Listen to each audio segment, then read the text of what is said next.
So I figured out a while ago, as a kid, actually, when I had my first job, that I got through a temp agency. I wound up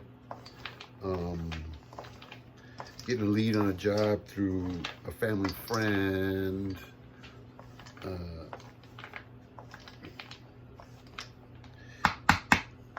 On this job with a dog food company, packaging dog food. And friend was, for the most part, was already on their way up in the company, and it wasn't hard, I guess you could say, because I had an insider to teach me like the basics of what they were actually doing and how they did it. So, you know, I'm not some industrialist or anything like that, but you know, with the minimal requirements by the FDA or you know, dog food manufacturers and the people that regulate what they're able to do and get away with because of, you know, health reasons, obviously. Most of them just barely exceed the minimal requirements. So you personally have to make it better for them, somehow enhancing what you're giving the dog. Otherwise, your dog is not going to live the time and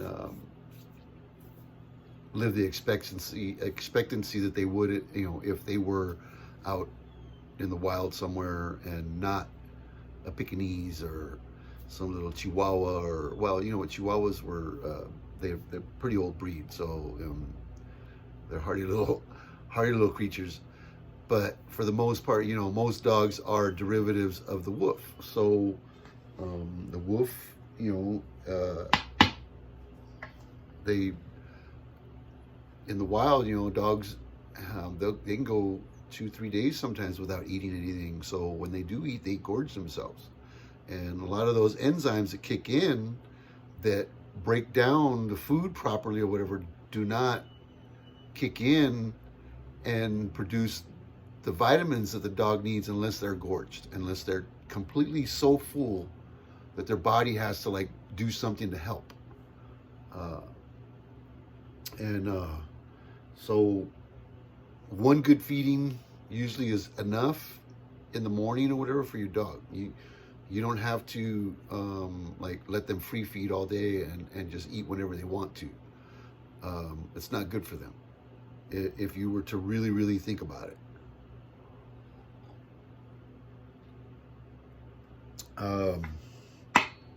So these are all things that,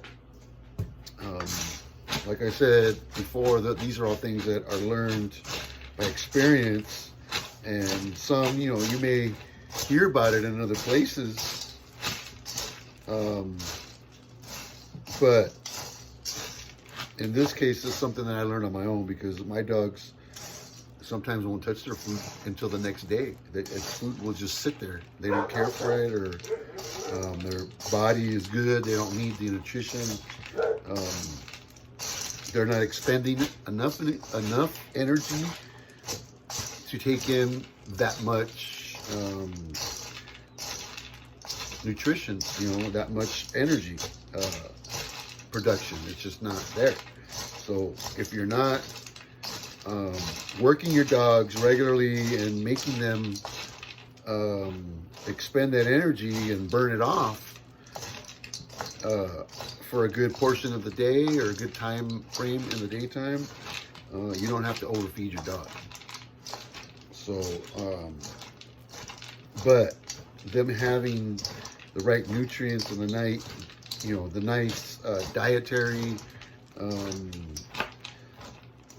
I guess you could say, variety, because you can't just give them the same thing. They just, you know, they get tired of it. They don't want to turn their nose up at it after a while.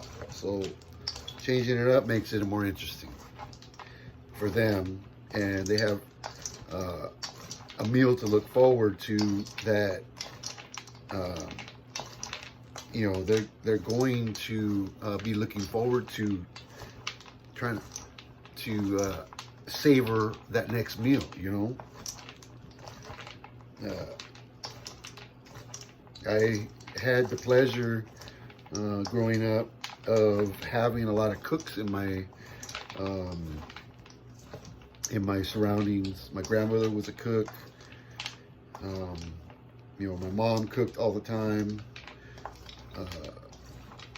My mother-in-law from one of my kids' moms, you know, not ex-in-law, but by birth, you know, my kid's grandmother, she owned a restaurant.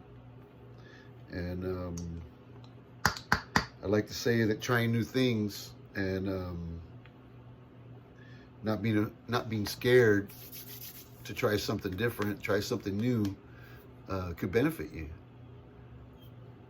You know, just because it sounds yucky or whatever doesn't mean that it's going to taste yucky or it's not good for you.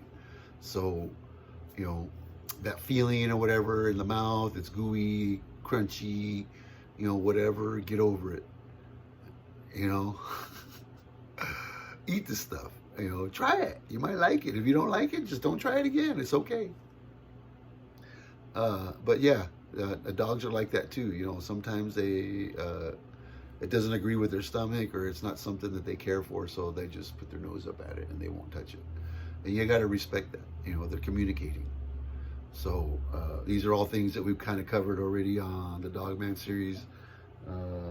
But thinking on it and reflecting a little bit here and there, I don't know, explaining it in ways that other people can understand it sometimes is good, because not everybody understands everything when they read it the same as somebody else. You know, people always interpret whatever they read or whatever they hear for themselves, or they don't, you know, understand it the way you're typing it out, or the way